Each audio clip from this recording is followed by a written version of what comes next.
Hi, good afternoon. We are going to present intercultural communication. The teammates are Paula Perez, Carlota Chi, Monza Ramirez, and Ana Menendez. Communication can be challenging, even among people from the same culture. Marriages end, friendships break, and employees switch jobs due to misunderstandings. When you factor in cultural distinctions, the chances of encountering communication issues increase. Whether you're a student, professional, or traveler, understanding the obstacles to intercultural communication is the initial stride towards resolving these challenges. Language differences, misinterpretations. Variations in vocabulary, grammar, and sentence structure frequently result in misunderstandings as individuals from different linguistic backgrounds may interpret messages differently. Cultural context. Language is profoundly influenced by culture, and the use of idioms, metaphors, and cultural references can be perplexing or offensive when translated directly. Nonverbal communication. Cultural differences in gestures, tone, and body language may lead to misinterpretations with varying perceptions of politeness and disrespect. Communication styles. Different cultures often exhibit distinct communication styles, with some emphasizing directness while others prefer indirect or formal approaches. How to overcome it? Dedicating time to learn the language of the culture you're engaging with, even if it's at a basic level. Additionally, when communicating in a shared language, using straightforward and lucid language helps minimize the potential for misinterpretations. Actively listening to what others are saying demonstrates respect and enhances comprehension. Don't shy away from seeking clarification when needed, as it showcases your commitment to grasping their language and culture. Technology, such as translation tools, can assist but should be used cautiously. Finally, seeking feedback and adapting one's approach based on the experiences and insights gained during intercultural interactions is crucial for fostering an environment of respect, empathy, and mutual understanding. For example, the use of cultural specific expressions. In English, the phrase break a leg is often used to wish someone good luck. However, this might be confusing or even offensive to someone with a different cultural background. Such differences can lead to misunderstandings and misinterpretations in intercultural communication. Body language. Body language is a common and important form of expression in here. However, it can be partially difficult in the business world. Making your business go international is very important.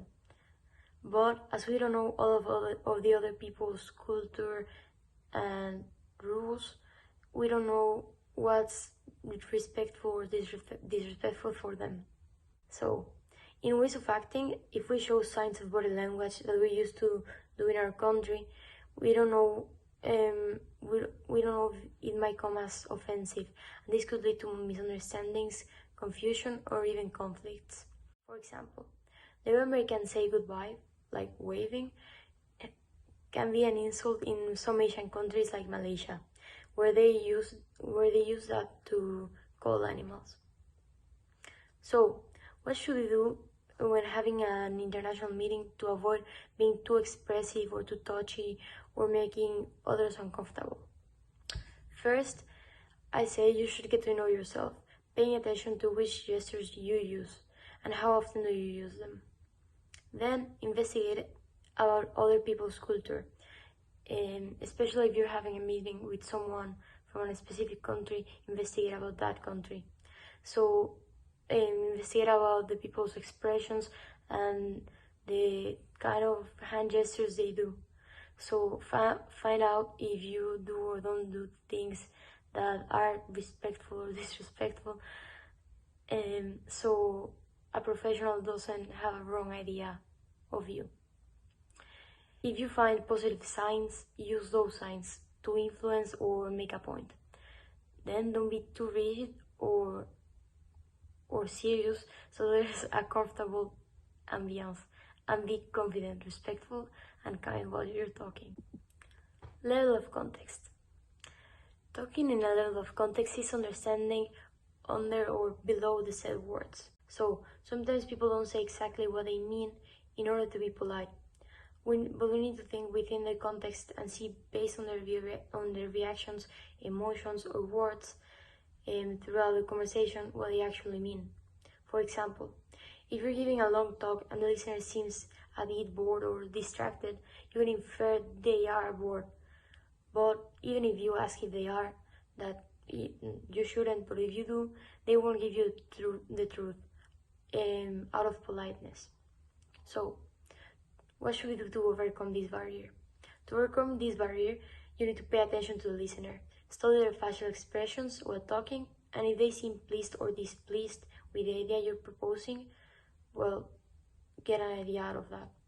And based on what you see and the tone they're using, you can imply if their answer is out of politeness or it's the truth. Value of time. People who don't adhere to deadlines are often seen as having failed in some way. The cultural meaning can create a value judgment based on time. For example, being late at a German meeting or being too early to a Spanish party. Both are considered inappropriate behavior in their respective countries. So how can we avoid this? We should have a precise beginning and an end so we can measure our times and so there is no conflict between them. Negative stereotypes. Employees who face constant comments, criticisms, or other negative results from stereotyping can lose motivation and interest in performing their jobs, lower productivity and retention. One common example of a negative stereotype might be that women are seen to be better nurses just because they are better at taking care of people. So we need to embrace our diversity and we need to interact with more people. So when you see this, you can say something about it because that makes a lot of a difference. Feelings and emotions. An emotional barrier is a mental block that influences how you perceive others' actions and prevents you from clearly communicating your feelings. Emotional barriers can trigger an emotional response that's inappropriate or unproductive. How to overcome it? One way to overcome this barrier is using an I statement because it expresses feelings and needs, and also the person would notice that you're listening to them and you're not showing as a rude person. Also, it seeks natural understanding and mutual conversation. Nonviolent communication helps overcome emotional barriers by promoting empathy, understanding, and a constructive dialogue. One example of this barrier can be anxiety, because sometimes we may feel like we're gonna say the wrong thing or something, and this can make interaction awkward or can lead us to avoid opportunities for intercultural communication or more opportunities with different countries or cultures. Another example is assumption of similarities. Although you know differently, many people mistakenly assume that simply being human makes us everyone alike, and it is important to avoid interpreting others' individuals' behavior through your own cultural lenses, because more in intercultural communication, everyone is different, everyone is from different cultures, so you have to be open-minded to different opportunities and different thoughts. One last example are stereotypes, and we have to be really careful because these come out more easily when we are distracted and we are under pressure.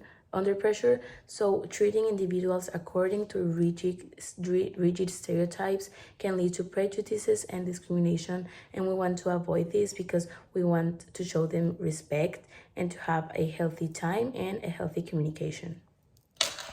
An example of a mistake that a business has done in the past is Balenciaga. Balenciaga released a series of advertisements for the holiday season, and they uploaded some pictures, and you'll see a dog bowl with spikes on it, a dog leash, beer cans, and wine glasses. None of these items are appropriate to be advertised by children. But besides the weird items, we caught people's attention were the teddy bears that the children were with the pictures with. These bears were wearing leather harnesses, spiked collars, and fishnets. Soon after its release, the campaign started getting backlash on social media, with people calling for a boycott of the brand, saying that its ads were sexualized by children.